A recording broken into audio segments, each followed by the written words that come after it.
Bonjour tout le monde. C'est ce que j'aime quand on est adulte. On peut commencer par le dessert.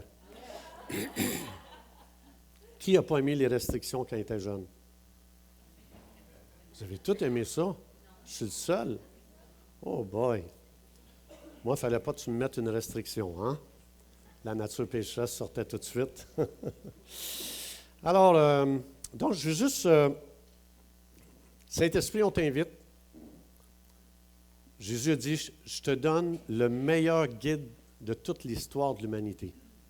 Tu ne pourras jamais avoir un meilleur guide que lui, qui est le Saint-Esprit. I think the EQ. Oh. Oh. Est-ce que l'égalisation, ça sonne un peu sourd, hein? Pour vous autres, non? Non? OK. C'est dans mes oreilles. Alors, donc, oui, c'est ça. Qu'est-ce que je disais? Ah oui, le Saint-Esprit, c'est ça. Alors, Saint-Esprit, viens, guide-nous. Jésus a dit que tu étais le meilleur guide. Et puis, on vient te demander de faire du ministère extraordinaire parce qu'on va en avoir besoin aujourd'hui. Dans le nom de Jésus qui est d'accord. Viens, Saint-Esprit, enlève le voile pour qu'on puisse voir les choses telles qu'elles sont. Vous êtes d'accord? Petite rectification. La semaine passée, j'ai terminé avec Matthieu 7. Tu sais, quand ça dit, Jésus dit, les gens ont dit, on a fait des guérisons en ton nom, on a chassé des démons, on a prophétisé. Je ne vous ai jamais connu. Je veux juste vous dire, je ne suis pas contre la guérison. Je suis pour la guérison. Ce que je ne suis pas pour, c'est quoi? Faites séparer de Dieu. Donc, je veux juste vous dire, on est d'accord aussi avec le ministère de prophétique, même on enseigne là-dessus. On est d'accord avec le ministère de miracles, on forme les gens pour prier pour les malades. On est d'accord avec chasser les démons, il y a des gens ici qui sont formés pour ce ministère-là. Donc, je veux juste dire, je ne voulais pas dire la semaine passée qu'on n'est pas d'accord, que je voulais cibler quelqu'un. Ça n'a pas rapport. Jésus a dit, si tu fais ces choses sans moi, je ne te connais pas. C'est ça le point. Est-ce que ça va? Oui. Alors, on encourage ça ici. Au contraire, on a des gens comme Marc qui va dans les kiosques, Marlène, il y a d'autres personnes peut-être ici qui pratiquent ça, puis on les supporte même financièrement, Marc. Donc, si on n'était pas d'accord avec ça, ça ferait longtemps qu'on aurait fermé la porte à tout ça. On est 100% d'accord et même tout croyant devrait prier pour les malades. Mais pas sans connexion avec Jésus. C'était ça le point. Ça va-tu? Alors, des fois, peut-être faudrait que j'explique ou développer un peu plus.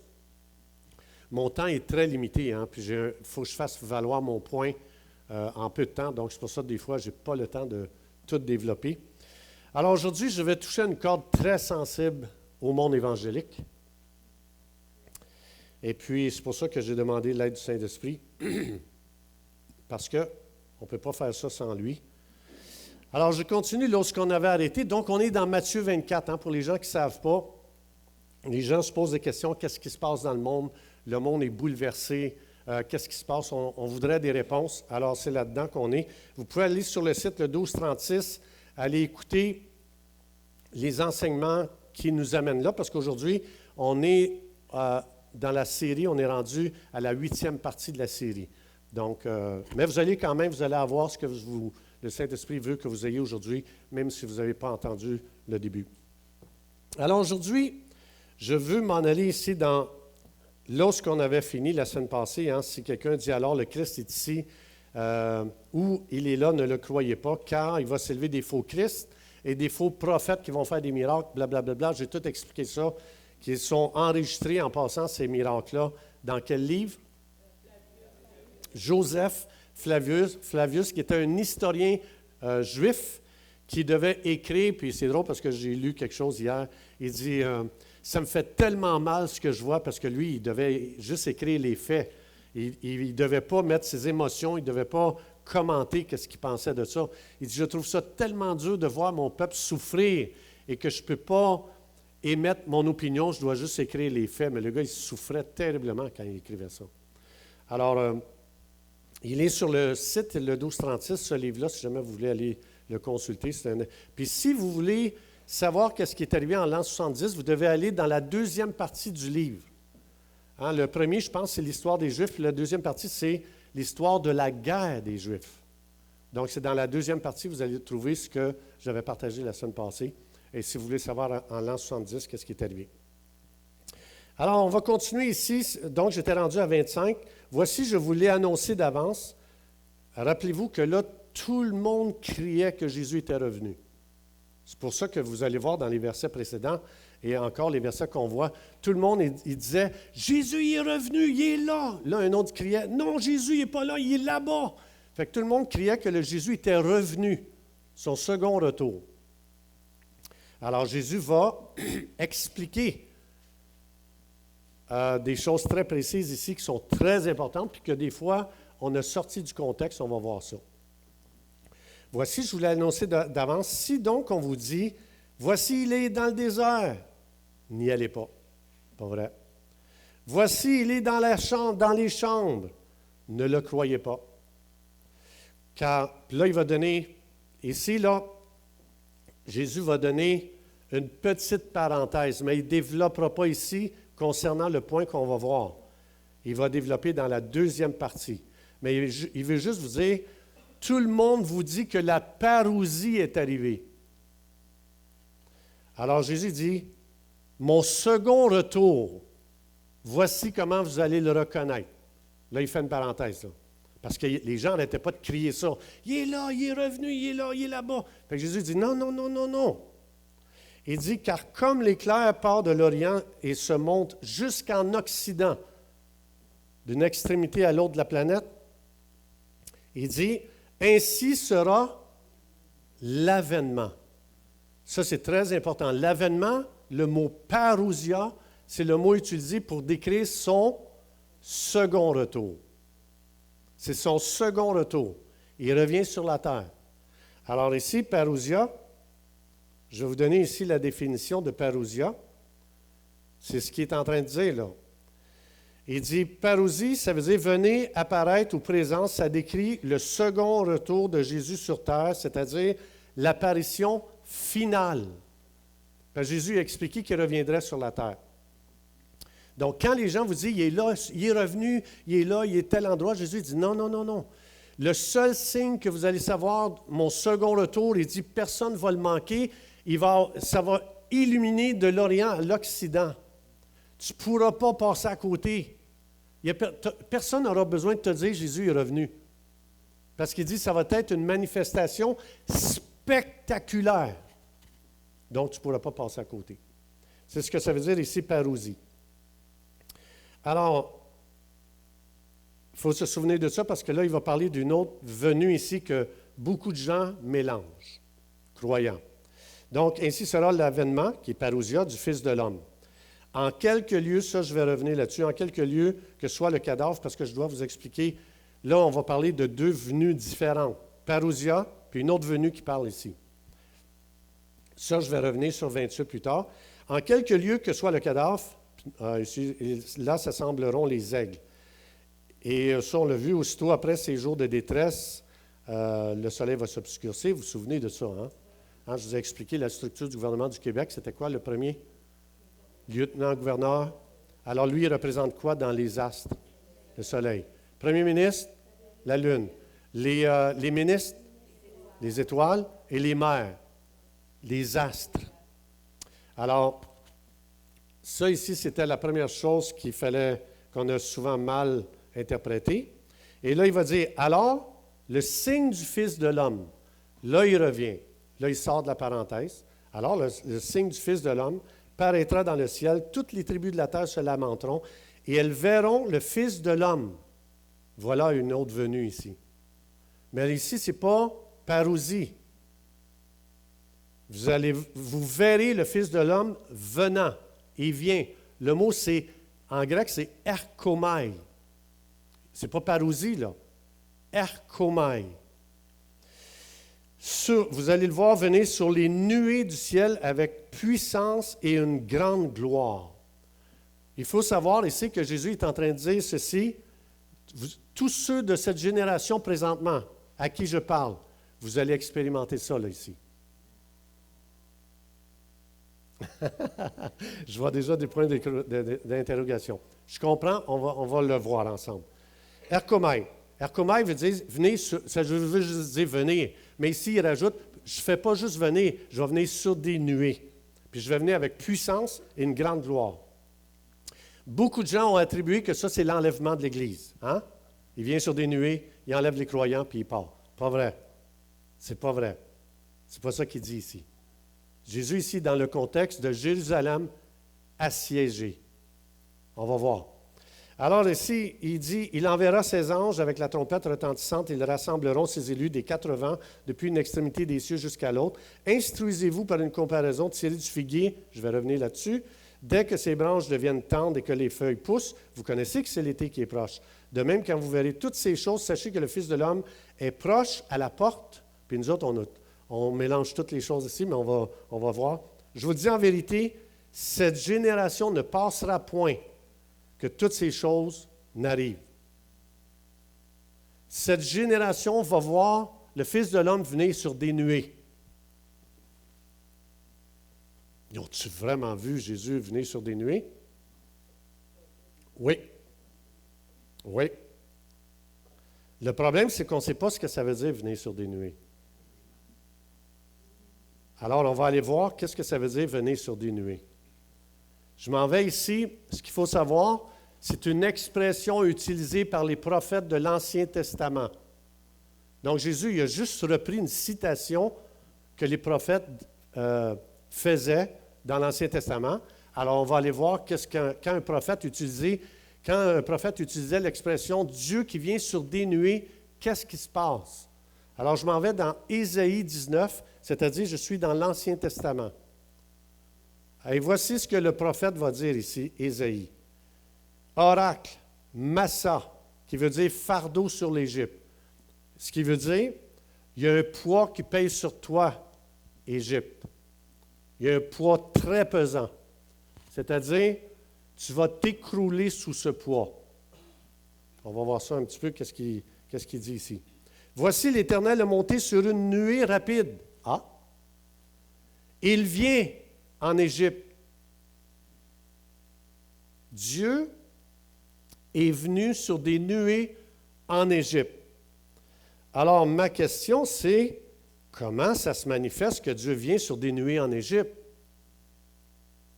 Vous allez voir que ce qu'on a interprété comme Jésus qui vient sur des nuées puis enlève l'Église, ce n'est pas ça du tout. Ces expressions-là, ce n'est pas du tout à ça que c'est associé dans la Bible. C'est associé à ceci. Quand Dieu dit qu'il vient sur des nuées, quand Jésus dit « Je vais venir sur des nuées », regardez qu'est-ce qui est. Parce qu'oubliez pas, on est dans le contexte de Matthieu 24, que Jérusalem est assiégée, il va y avoir un siège, Jérusalem va être complètement détruit et que le peuple va être dispersé. Et Jésus a donné une liste de choses qui arrivent horribles. Et si tu veux comprendre ces choses-là, va lire le livre de Joséphus Flavius, La guerre des Juifs. Va voir quand Titus est allé assiéger Jérusalem. Tu vas voir exactement Ésaïe 19 dans Matthieu 24. Alors, on va voir, Dieu vient sur des nuées en Égypte. Alors, on va voir comment ça se manifeste, OK? Il vient-tu sur un nuage, puis tout le monde dit « Ah! Ah! » On va voir si c'est ça. Je viens en Égypte sur des nuées, les idoles de l'Égypte vont trembler devant lui. Ah, tu ne nous enlèves pas, là, nous, les Égyptiens? Non, non, tes idoles vont trembler, parce que je viens sur des nuées. Ensuite de ça c'est la manifestation de Dieu qui vient sur des nuées. Et le cœur des Égyptiens vont tomber en défaillance. Ça, c'est Dieu qui vient sur des nuées. Et ils ne le voient pas de leurs yeux. Ils vont vivre des choses horribles. Et Dieu dit, toutes les choses horribles que tu vas se manifester, c'est parce que je suis venu te visiter sur des nuées. Tes yeux ne m'ont pas vu, mais tous les signes sont là. Il va dire ici, regarde bien, j'armerai l'Égyptien contre l'Égyptien. Fait que quand tu voyais un Égyptien armé contre un autre Égyptien armé, Dieu dit, hey, en passant, c'est moi qui viens sur des nuées. Ce que tu vois la scène, c'est moi qui est venu sur des nuées en Égypte. Hein? Bien, regardons ça. Quand Dieu dit, je viens sur des nuées, ça veut dire qu'il vient en jugement contre un peuple. Et tu vas voir plein de manifestations de jugement dans les événements de cet endroit-là. Ce n'est pas que tu vas le voir de tes yeux venir sur des nuages. C'est qu'il vient, tu ne le vois pas de tes yeux parce que nos yeux ne sont pas calibrés pour voir dans l'esprit. Mais dans l'esprit, Dieu il vient sur des nuées et c'est les événements qui vont dire si Dieu vient te visiter sur des nuées. C'est les événements, ce n'est pas tes yeux. C'est ce que tes yeux voient comme effet d'une cause. Regarde, j'armerai l'Égyptien contre l'Égyptien, c'est que je viens sur des nuées. Ils vont se battre frère contre frère, c'est que je viens sur des nuées. Un ami contre un ami, une ville contre une ville, un royaume. Quand tu vois la confusion dans le pays, quand tu vois les gens se tourner les uns contre les autres, quand tu vois même les amis les plus proches se diviser, c'est moi qui viens sur des nuées et que je visite cet endroit. C'est lui qui le dit. C'est pas moi. C'est la Bible elle-même qui le dit. La Bible elle-même explique que veut dire venir sur des nuées. Mais tout le monde évangélique explique ça. Non, il vient enlever l'Église. Désolé, c'est pas ça que la Bible dit. C'est ça que la Bible dit là, ici. L'esprit de l'Égypte disparaîtra du milieu d'elle. C'est qu'il vient sur des nuées. J'anéantirai son conseil. C'est que Dieu vient sur des nuées. Tu vas voir ces effets-là dans le pays. On consultera les idoles et les enchanteurs. Au lieu de se tourner vers Dieu, on se tourne vers les faux prophètes, vers les mensonges du pays. Ça, c'est Dieu qui vient sur des nuées. Ceux qui évoquent les morts et ceux qui prédisent l'avenir, je livrerai l'Égypte entre les mains d'un maître sévère. Un autre à l'extérieur de l'Égypte, un autre roi va venir cruel. Il va venir puis il va faire beaucoup de mal à l'Égypte. Dieu dit, tu vois-tu l'homme qui s'en vient cruel, qui va faire vivre des choses cruelles à l'Égypte? C'est moi qui te visite, Égypte, sur des nuées. Boy, c'est loin de ce que je pensais. C'est un choc au monde évangélique, ça.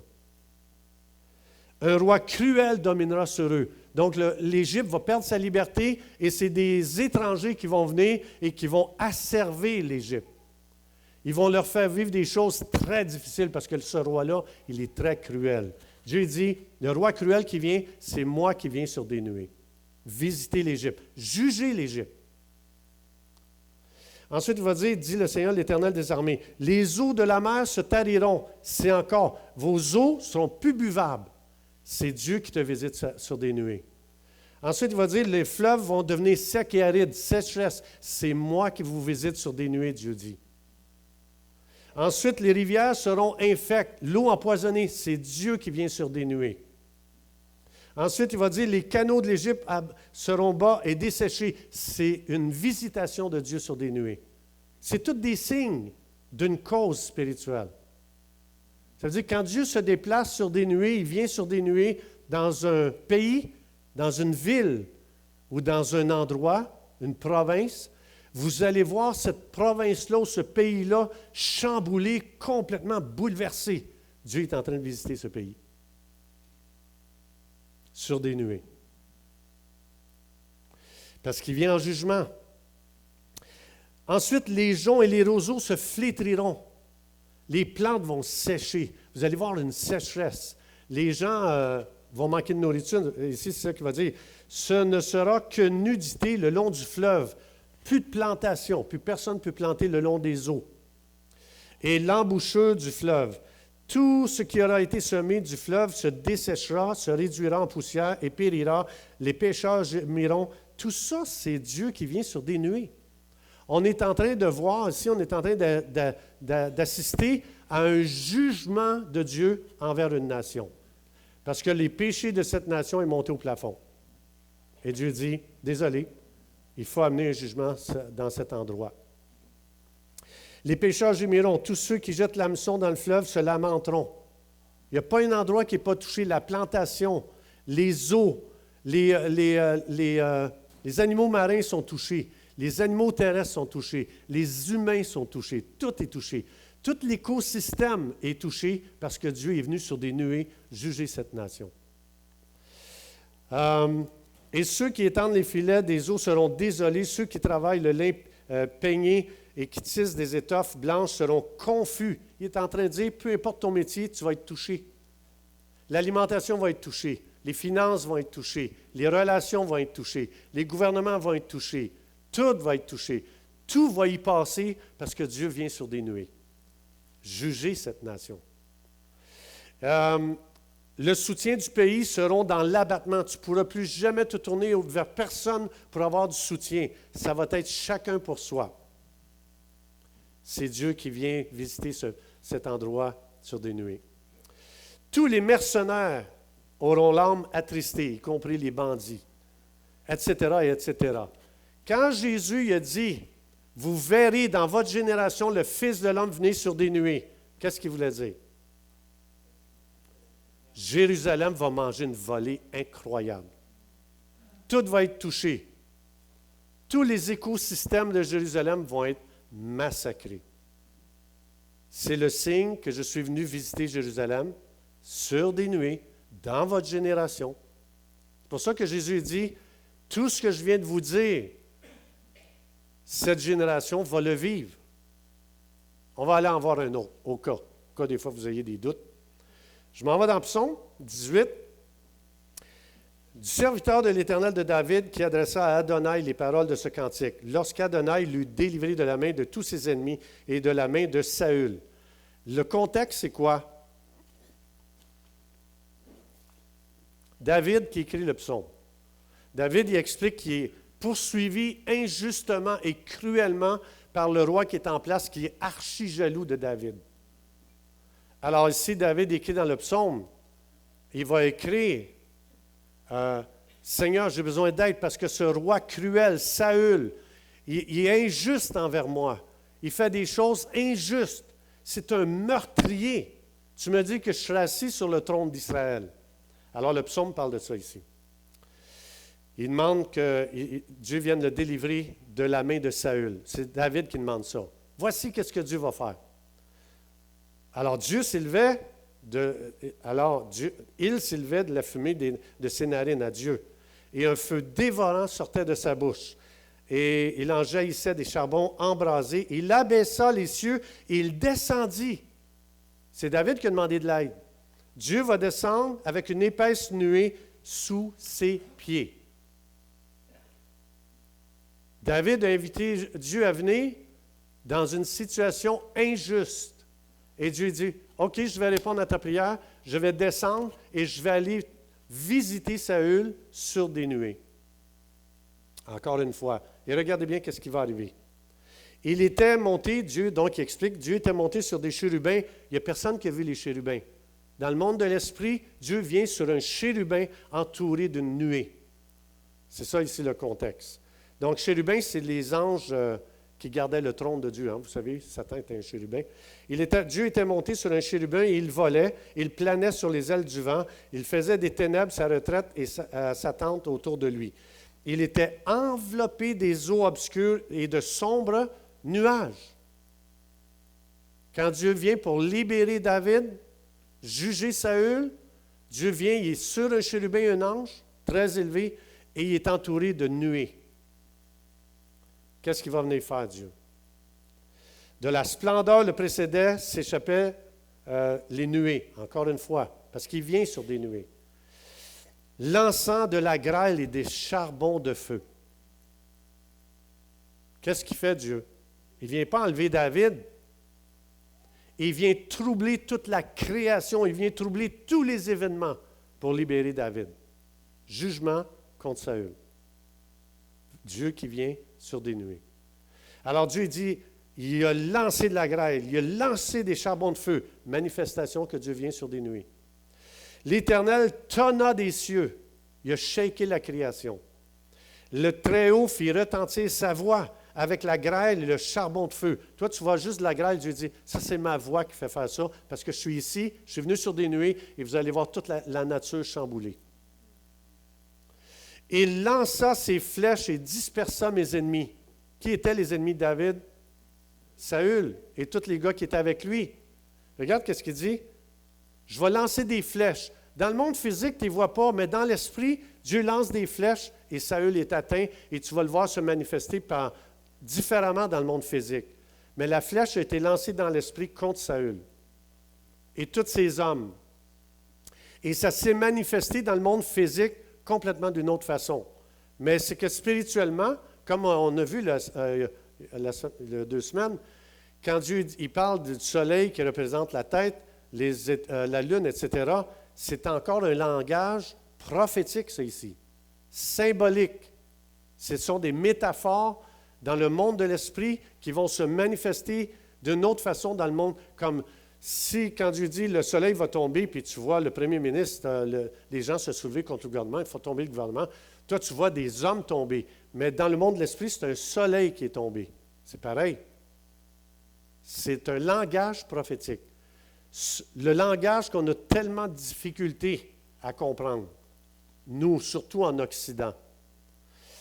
Alors ici, les flèches dispersant mes ennemis, c'est David qui dit, « Hey, qu'est-ce que tu as fait, Seigneur? Je vois que Saül est dispersé avec tous ses hommes. » Dieu dit, « Ah, dans le monde de l'esprit, j'ai lancé une flèche. » Alors, ça s'est manifesté dans le monde physique. Il a été complètement libéré. Alors, regarde, qu'est-ce qu'il va dire? Une multitude de coups de foudre. Il multiplia les coups de foudre. Et il les mit en déroute. Ici, c'est une description que Dieu est venu sur des nuées libérer David qui a demandé de l'aide. Il est venu encore en jugement contre un roi cruel. Alors, le lit des eaux apparut, les fondements du monde furent découverts. Tabarouette, est-ce que vraiment ça s'est passé de même dans le monde physique? Non. Dans le monde spirituel, ça s'est passé de même. Alors, il dit, par ta menace, ô Éternel. Il ne l'a pas enlevé, David. Il est venu ébranler tous les éléments de la nature pour libérer David. Par ta menace éternelle. Bon, il explique ici exactement ce que Jésus a expliqué dans Matthieu 24. Alors, je veux juste... nous, on fait beaucoup de confusion entre parousia et erchomai. Jésus dit, parousia, en passant là, mon second retour, tu ne le manqueras pas. Comme l'éclair part de l'Orient jusqu'à l'Occident, tout le monde, il n'y a personne qui va passer à côté. Tout le monde va le savoir. Ah, c'est le second retour. Oui. Fait que là, Jésus, il dit, quand il explique, il dit, je vais venir sur des nuées. Il est en train de parler de quoi? Aux gens qui étaient là, puis qui dit, ça va arriver dans votre génération. Jugement contre Jérusalem. Regardez bien, voici comment c'est manifesté. Je vais vous lire, j'ai juste sorti les points de Matthieu 24 et vous me direz si ça ne ressemble pas à Ésaïe 19 et Psaume 18, OK? Les Romains qui viennent assiéger Jérusalem. Le temple démoli, pierre sur pierre a été démoli. Des faux Christ, des faux prophètes. Jésus dit des guerres, des tremblements de terre, les douleurs de l'enfantement pour Jérusalem.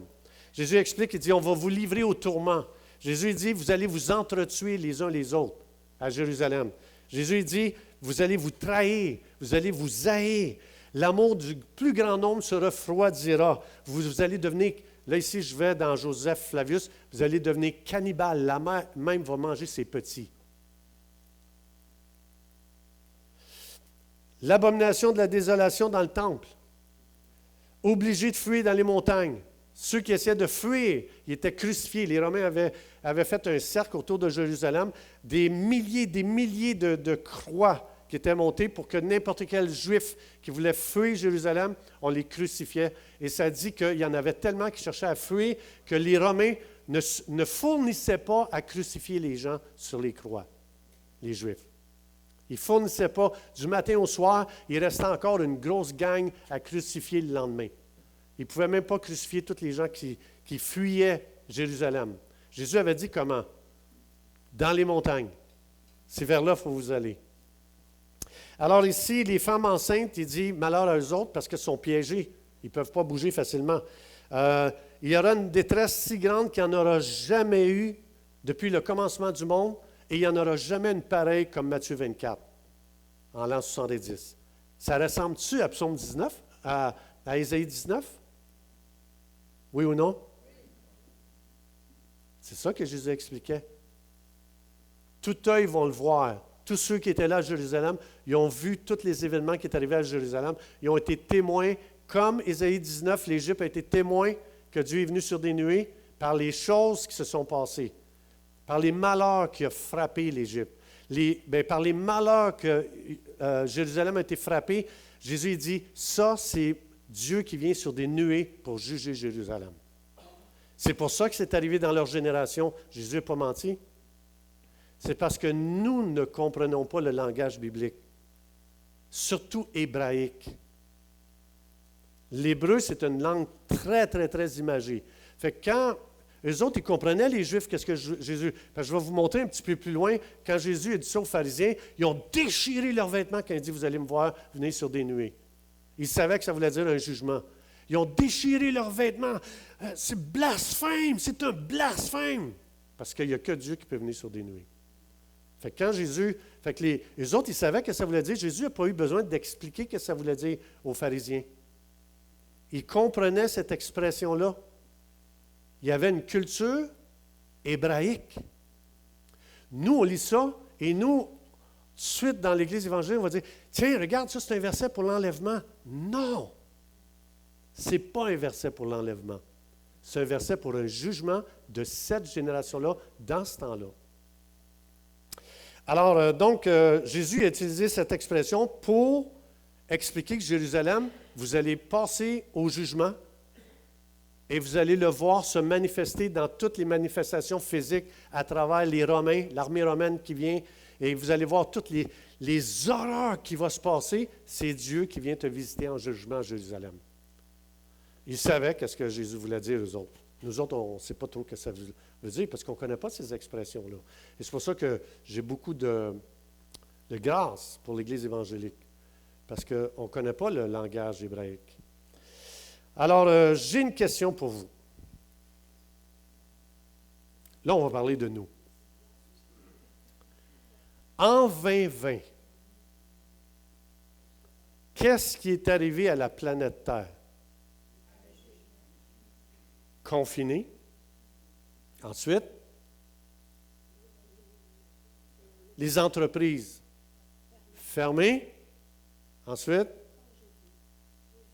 perte d'emploi. Ma soeur ici est témoin de ça. Elle a perdu son travail à cause qu'elle n'a pas voulu être vaccinée. Ensuite, qu'est-ce qui est arrivé? Conflit entre familles. Moi, j'ai entendu des témoignages, des parents ne voulaient plus recevoir leurs enfants non vaccinés. Et j'ai entendu des témoignages d'enfants vaccinés qui ne voulaient pas recevoir leurs parents non vaccinés. On a divisé les familles. Ensuite, les églises fermées. J'ai des témoignages de gens qui m'ont conté leurs témoignages. Ces gens-là ont servi pendant des années dans leur église. Pendant des années, ils étaient impliqués profondément. Et il arrive un jour à l'église, il se présente, puis on dit « Ton passeport vaccinal? » Ah, il dit « J'ai oublié mon passeport chez nous. » Non, non, pas ton passeport vaccinal. Non, il dit « Moi, je ne suis pas vacciné. Tu ne rentres plus jamais ici. » Est-ce que c'est un scandale? À la télévision, on a dit « Tous les non-vaccinés devraient être emprisonnés. » Ah! Tous les non-vaccinés, on devrait leur enlever le droit de soins hospitaliers. Ah! C'est scandaleux. Tous les non-vaccinés n'ont plus accès au commerce. Moi, j'ai été humilié. Peut-être que vous autres, vous avez rien vécu. Moi, là, j'étais chez IGA. Et puis, je me promenais, pas de masque. J'ai le droit, c'est ma liberté. Hein, la Constitution québécoise dit que personne ne peut rien m'imposer. Et la Constitution est au-dessus du gouvernement et est au-dessus de la Cour suprême. Et la Charte des droits et libertés me protège mes droits et mes libertés. Alors moi, j'ai utilisé mes droits pour entrer sans masque. Et puis, vous auriez dû voir les gens dans le magasin. « Monsieur! Qu'est-ce qui se passe? Je suis devenu une peste ou quoi? » Oui, mes parents vont mourir, tu n'as pas de masque. Tes parents vont mourir. Ce n'est pas plutôt toi qui es en train de te priver d'oxygène, tu empoisonnes tes poumons et tu es en train de t'infecter et toi, tu vas faire mourir tes parents. Dieu n'a pas créé Adam avec un masque. Il l'a créé pour respirer de l'oxygène. Ton masque, tu ne sais pas qu'est-ce que c'est en train de faire, c'est en train de te détruire. Alors non, je n'en porterai pas. Monsieur! Il fallait que je me batte pendant à peu près 1 heure avec les autorités du magasin pour ne pas porter de masque. Puis à un moment donné, j'étais même à la caisse chez IGA. Puis à un moment donné, la caissière, elle m'a vu pas de masque. Ah, moi, je te sers pas, puis elle a un masque. C'est dans mes droits. Je te sers pas, toi, tu es une peste. On a même, en tout cas, je vais finir mon histoire parce que en entendant Russ tirer, j'ai une anecdote. Et puis là, écoute, la personne, là, elle dit, moi, je ne te sers pas. Fait que là, ils sont allés chercher une caissière très, très, très, très, très, très courageuse. Elle a accepté de me servir, mais elle n'était pas obligée. Fait qu'elle m'a servi. Et là, pendant qu'elle me servait, il y a une autre caissière plus loin, elle crie très fort, puis il y avait plein de gens en ligne, elle crie très fort dans le magasin, « Moi aussi, j'ai eu des problèmes avec lui! » J'avais cette réputation-là. C'était horrible. Ça ne ressemble pas ça à Ésaïe 19? Ça ne ressemble pas à ça? Le couvre-feu. Tu n'as plus le droit de sortir après telle heure. Il y a des gens ici qui sont allés en prison parce qu'ils sont sortis après 10 heures, je pense. Rusty. Et il a été magané. Il a mangé une volée. Oui. Ça ressemble à Ésaïe 19. Ensuite, regardez bien. Juste, mettons là qu'on raisonne, on réfléchit, mettons. Tu pouvais aller au restaurant, si tu t'assoyais, tu enlevais ton masque, et si tu te levais, il fallait que tu le mettes. Ça veut dire, le virus, présentement, il est très, très, très, très, très, très intelligent. Il sait quand tu es assis, puis il sait quand tu es debout. Fait qu'il faut absolument... Moi, là, sincèrement, là, je regardais tout ça, là, j'étais comme... Ah, ça se peut pas qu'on est rendu là. On est rendu où? J'ai une question. Tout était du non-sens et je vous garantis, c'était horrible qu'est-ce qu'on a vécu. Je sais qu'il y a des gens qui n'ont rien vécu, mais la majorité des gens ont vécu des choses horribles. J'ai une question.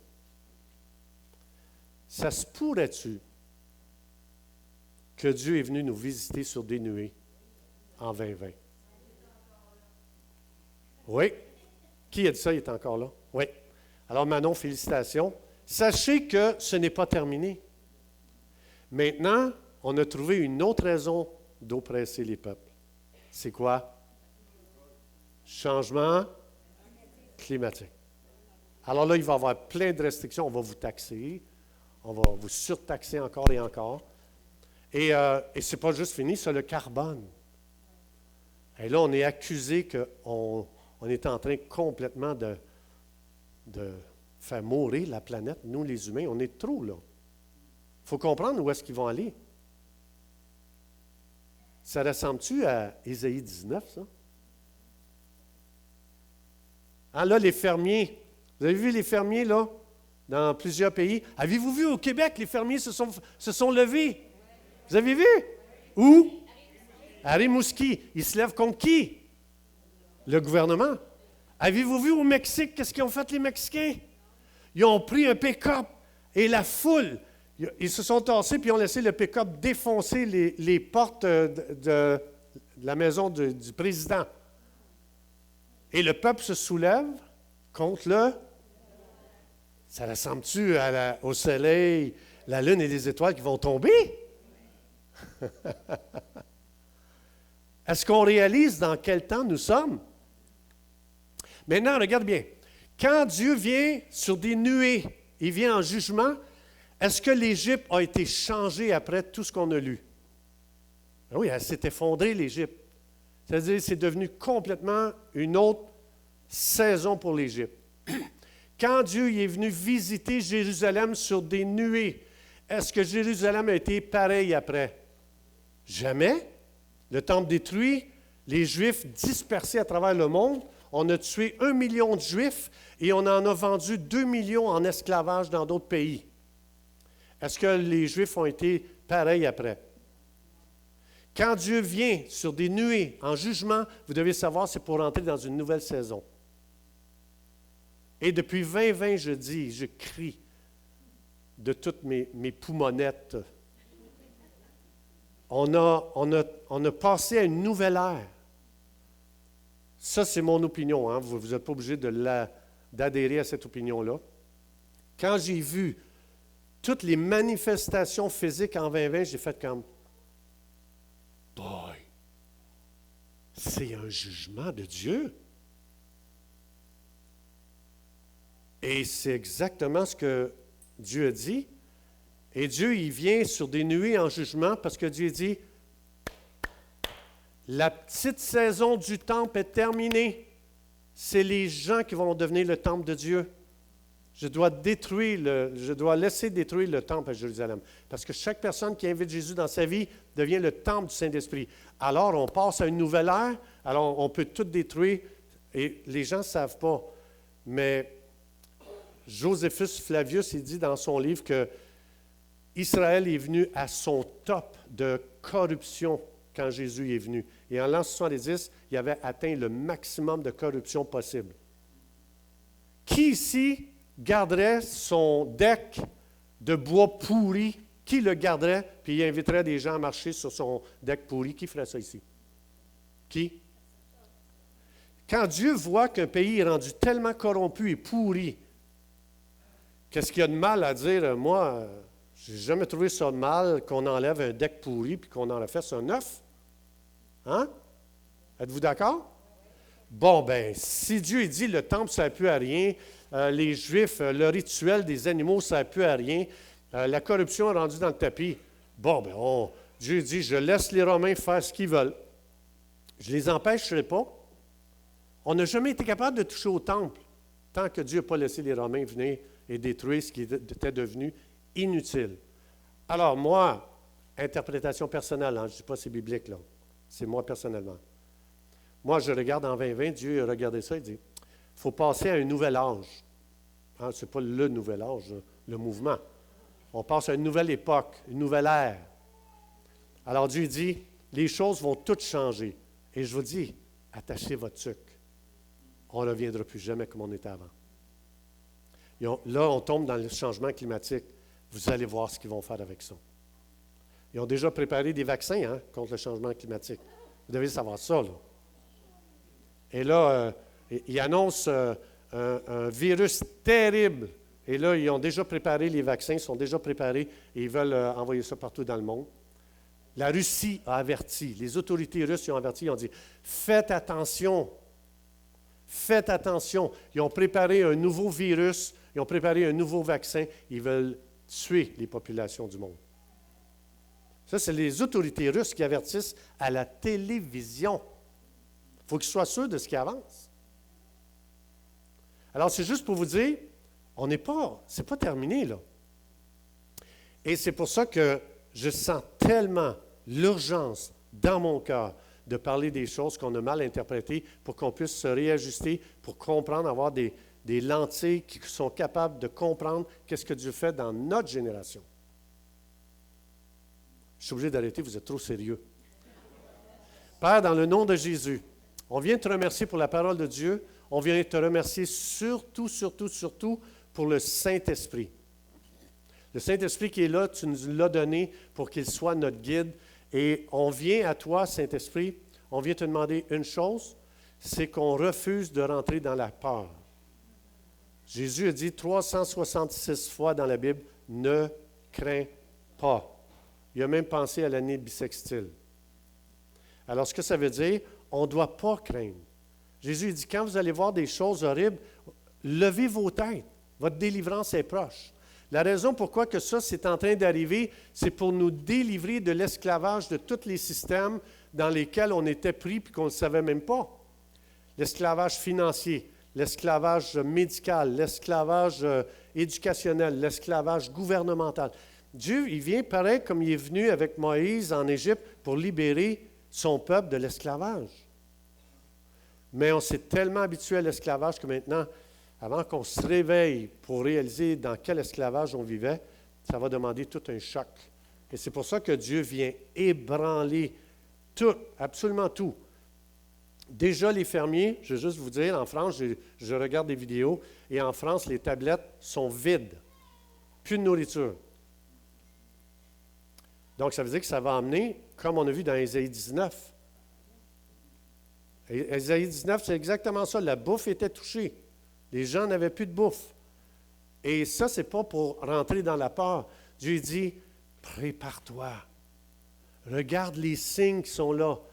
Je te montre que je suis venu sur des nuées en 2020. Et ce n'est pas terminé. Et je veux juste donner une clé très, très, très importante pour qu'est-ce qu'on va vivre dans l'avenir. C'est d'être très, très proches les uns des autres, de créer une communauté très proche pour s'aider les uns les autres, prier les uns pour les autres, s'encourager les uns les autres. Et c'est pour ça que je ne veux pas vous faire miroiter quelque chose qui n'est pas vrai. Je veux vous faire miroiter, Dieu va être avec nous au milieu de ça. Comme il a délivré David de Saül, il va nous délivrer des Saül présentement qui nous oppressent dans ce monde. C'est eux qui vont manger une volée. C'est eux qui vont être jugés. Dans les psaumes, ça n'arrête pas de dire, le piège qu'ils ont tendu au peuple, c'est eux qui vont être piégés. La fosse qu'ils ont creusée pour nous y faire tomber, c'est eux qui vont y tomber. Et moi, quand je prophétise, c'est ça, je prophétise la parole de Dieu. Je prophétise que vous allez tomber, c'est juste une question de temps, vous allez tomber dans votre fosse que vous avez creusée, pour nous. Et c'est pour ça qu'on doit, si je sais qu'est-ce qui se passe, je sais comment prophétiser, je sais comment déclarer, je sais comment décréter, je sais comment lier, délier. Mais si je me ferme les yeux puis que je me rentre la tête dans le sable, Dieu ne fait rien sinon en réponse à quelqu'un qui prophétise, quelqu'un qui prie, quelqu'un qui déclare, quelqu'un qui décrète, quelqu'un qui lit et qui délie. Dieu, il dit, je ne fais rien avant que quelqu'un qui comprenne mon cœur, mon plan et ce que je veux faire et que cette personne se lève avec mes promesses. Basé sur ce que Dieu a promis, je vois l'injustice. Les chemtrails, vous voyez les chemtrails là, qu'ils font, là, c'est incroyable. Il y a plein de spécialistes qui expliquent ce qui se passe là. C'est important pour nous de s'ouvrir les yeux et de dire, Seigneur, c'est pas correct ça. C'est de l'injustice. Tu es venu sur des nuées pour libérer David. Viens sur des nuées libérer notre génération. Parce que tu es le même hier, aujourd'hui, éternellement. Anyway. Seigneur, merci. On bénit ce message. Je prie, Saint-Esprit, viens sceller ce message dans nos cœurs pour que ça nous rende des lions dans notre génération. Qu'on se lève comme des lions. Pas comme...